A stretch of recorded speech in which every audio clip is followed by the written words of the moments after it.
know why I get so nervous when I go through license checks. I just went through one and I was like shaking trying to get my license out. Even though I know I always have my license with me, my tags are always up to date. I get so nervous for some reason. I am still shaky. What's up, you guys, and welcome back to my channel. I went to Sephora this morning and I just had to have this palette that I saw. I actually saw this for the first time last night online on the website, and I went straight there this morning and I had to get it. So this is the Tarte Buried Treasure palette, and this is what the unicarton looks like. Really pretty holiday packaging. This is a limited edition palette, and it says Buried Treasure right there, and it kind of shows the colors that are in here. So more of the pinks and purple shades, burgundies. And then inside of here, this is what the palette looks like itself. Really, really pretty holiday packaging. And then on the back, it shows all of these shades in here and their names. So there are 1, 2, 3, 4, 5, 6, 7, 8, 9, 10 shades in here.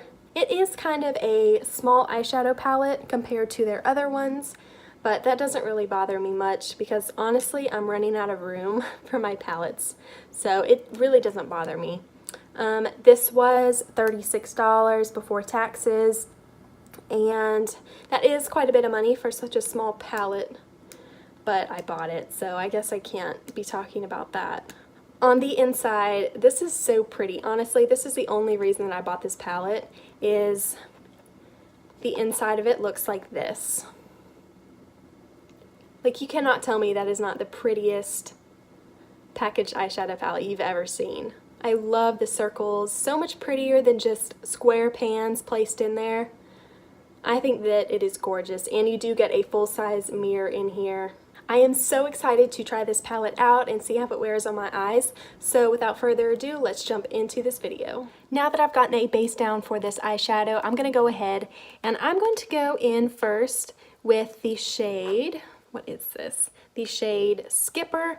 I think it's this one right here. I think that this is light enough to put all over my lid, so that's what I'm going to do first before I put down a crease shade or anything.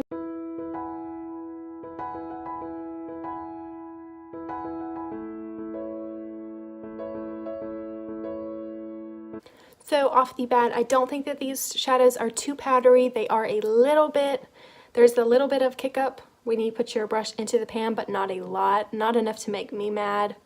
That seemed to be a good shade to put down all over my lid. And now for my crease, I'm going to go in with this shade right here called Booty, and I'm going to put this shade all over in my crease. And I'm going to be pretty generous with this color because I want a good transition shade for this shadow.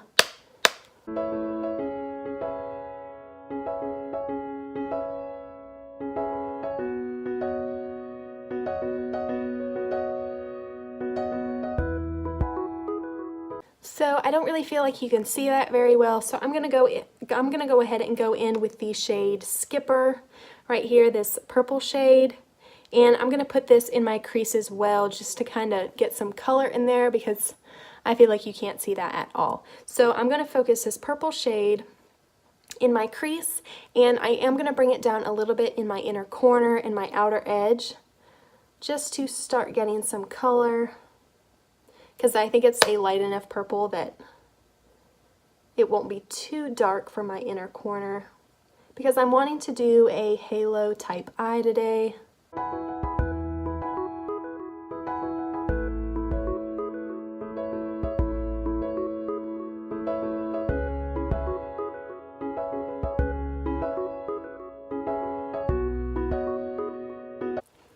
So that seems to be a pretty good shade for my transition shade.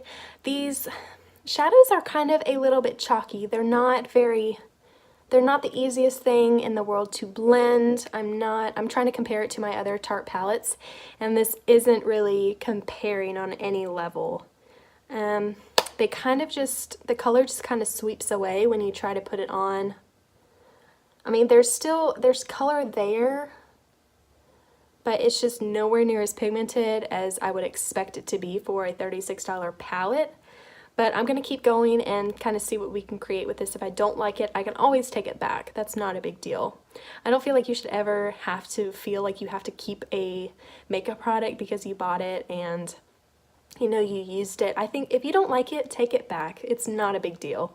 So I am now going to go in with this cranberry-ish shade down on the bottom called Naughty right here, and I'm going to put this in my crease as well and kind of focus it on my outer edge.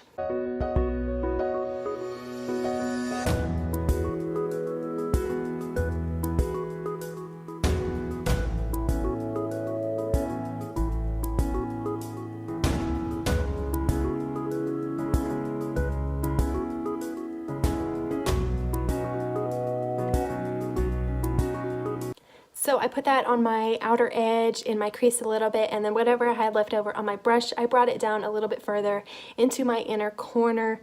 And now I'm going to go in, I think I'm going to go ahead and go in with this shade right here called Dive. And I'm going to focus this on my outer edge, my outer V. And I'm going to use this Japanesque brush right here. It's a little bit more precise, but I think it'll still give me that definition that I want.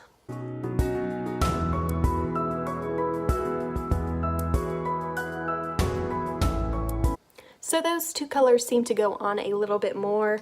I'm going to take this other Real Techniques brush and just kind of blend everything together right there to make sure everything looks blended. Now I'm going to go ahead and do my lower lash line, and for that I'm going to use this e.l.f. brush that I always use, and I'm going to go in with the shade that we just used, Dive, and I'm going to put this along my lower lash line.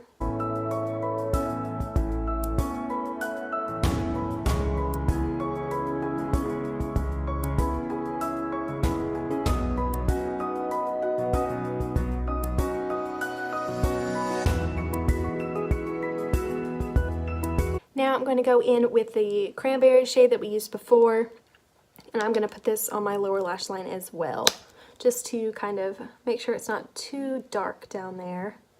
I still want that cranberry shade peeking through. And I am connecting this to my upper lid just to make sure everything blends together. I feel like the shadow is almost looking patchy, but I'm not sure if it's me trying to blend this edge together and it's just not wanting to blend very well. Now that I've got my lower lash line smoked out a little bit, it is time to go and put some color on the center of my lid. So for that, I'm trying to decide what to use. I'm looking at the shade Snorkel and I'm looking at Fin, and I'm not sure which one would be better. I'm leaning more towards Snorkel. So this one right here is Snorkel and this one is Fin. And I think I'm leaning more towards Snorkel just to kind of lighten this look up a little bit because it has gotten a little bit dark. Another thing, where I'm filming at, it is very dark down here. I am in a basement, and in real life this eye look isn't as dark as it looks on camera. I am in the process of trying to get some more lights for down here, but even in my mirror that I have right here, it's not that dark. It is a pretty deep plum shade, but it's nowhere near as dark as it looks on I film on my phone, and it looks very, very dark on my phone. So that is one thing to keep in mind. These shades aren't that dark, but they are. The darker shades definitely are pigmented.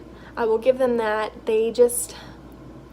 Something that just isn't working for me with this palette, but I'm going to go ahead and finish up this look, and I'm going to use my finger to put this lid color down, and I'm going to use Snorkel, this big shade right here, and I'm going to put this on my lid where I haven't really put a lot of other product down, and I'm just going to use my finger for this and see how it works.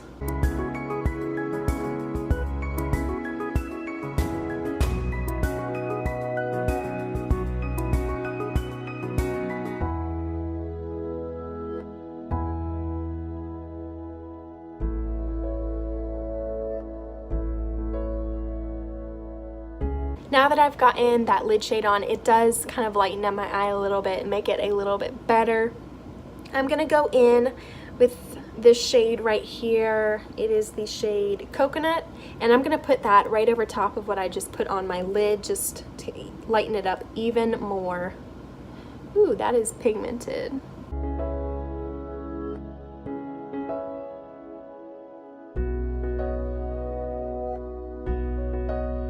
So this shade Coconut is like a completely different consistency than the others. I feel like it's very soft. The rest of these shades I feel like are not that soft. So I'm not sure what that's about. But that was a very pretty shade to put down on my lid. And I'm also going to put that same shade down, if I can put it on my brush, down with my e.l.f. brush on my lower lash line, my inner corner.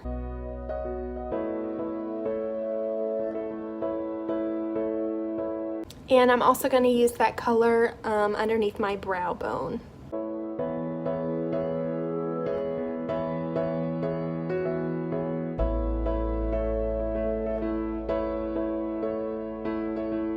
So that is what the eyeshadow looks like. It's pretty, it's just, I feel like this palette should have been a lot better than it was. I'm comparing it to my kind of Tartelette palettes, and this is not comparing to those.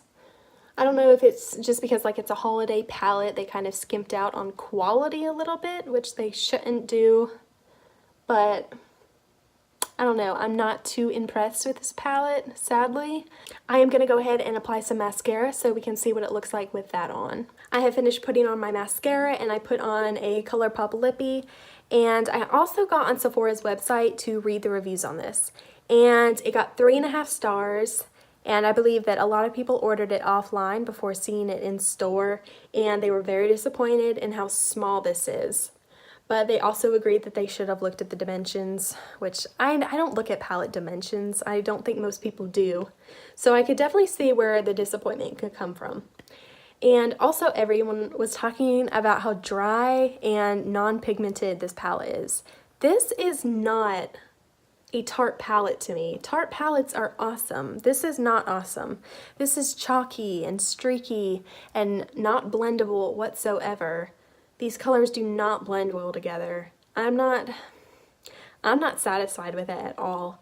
I think that there are a lot of better palettes out there for the holiday right now. I don't recommend this to you guys at all. Honestly, myself, I'm probably going to return it, but I think that's my first impressions of this, is I don't like it. My makeup does not look good right now. So if you guys have bought this palette, let me know what you thought of it down in the comments below. Let me know if you're still going to buy it, if you're not going to buy it. And if you guys enjoyed this video, please give me a thumbs up, and I will see you guys in my next video.